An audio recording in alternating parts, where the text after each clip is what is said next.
2021 সালে তালেবান ক্ষমতা দখলের পর থেকেই আফগানিস্তানে মেয়েদের ষষ্ঠ শ্রেণীর পর স্কুল কলেজে যাওয়া এবং নারীদের কর্মসংস্থান নিষিদ্ধ করা হয়। শিক্ষা ও স্বাবলম্বী হওয়ার পথ বন্ধ হয়ে যাওয়ায় গত কয়েক বছরে দেশটিতে বাল্যবিয়ে আশঙ্কাজনক হারে বেড়েছে। বেসরকারি এক জরিপ অনুযায়ী বর্তমানে প্রায় 70% আফগান নারীকে জোরপূর্বক কম বয়সে বিয়ে দেওয়া হচ্ছে, যার মধ্যে 66%-এরই বয়স 18 বছরের নিচে। এরই মধ্যে বাল্যবিবাহকে পরোক্ষভাবে সমর্থন দিয়ে নতুন আইন জারি করেছে দেশটির সরকার। তালেবান সরকারের অনুমোদিত নতুন এই আইনটি মূলত বিবাহ বিচ্ছেদ সংক্রান্ত একটি আদেশ।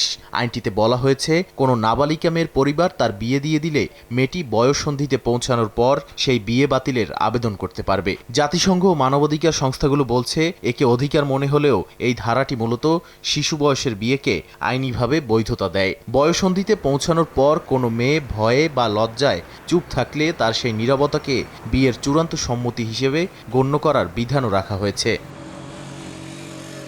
নতুন এই আইন আফগান নারীদের জন্য বিবাহ বিচ্ছেদের পথকে এক প্রকার অসম্ভব করে তুলেছে। প্রথমত, কোনো মেয়েকে জোর করে বিয়ে দেয়া হলেও স্বামী যদি বিবাহ বিচ্ছেদে আপত্তি জানান তবে স্ত্রী আর কোনোভাবেই বিচ্ছেদ পাবেন না। দ্বিতীয়ত, স্বামী যদি স্ত্রীকে ফেলে চলে যায় কিংবা কোনো ধরনের আর্থিক সহায়তা বা ভরণপোষণ নাও দেয়, তবে শুধু এই কারণ দেখিয়ে কোনো নারী আদালতে বিচ্ছেদের আবেদন করতে পারবেন না। তালাক পেতে হলে নারীকে পুরুষতান্ত্রিক সমাজ, পরিবার ও স্বামীর সম্মতি সহ এক জটিল সালিসি প্রক্রিয়ার মধ্য দিয়ে যেতে হবে, যা একজন নির্যাতিতা মেয়ের পক্ষে প্রায় অসম্ভব।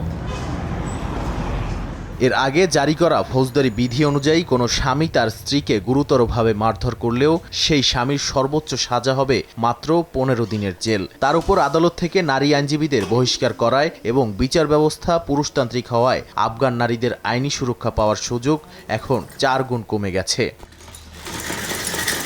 আন্তর্জাতিক মহলের তীব্র সমালোচনাও জাতিসংঘের উদ্বেগ সরাসরি প্রত্যাখ্যান করেছে তালেবান প্রশাসন। সরকারের পক্ষ থেকে সাফ জানিয়ে দেওয়া হয়েছে, যারা ইসলামী ব্যবস্থার বিরোধী তাদের কোনো প্রতিবাদ বা আপত্তিতে মনোযোগ দেওয়ার প্রয়োজন মনে করে না তারা। নাদিম মারজান, সময় সংবাদ।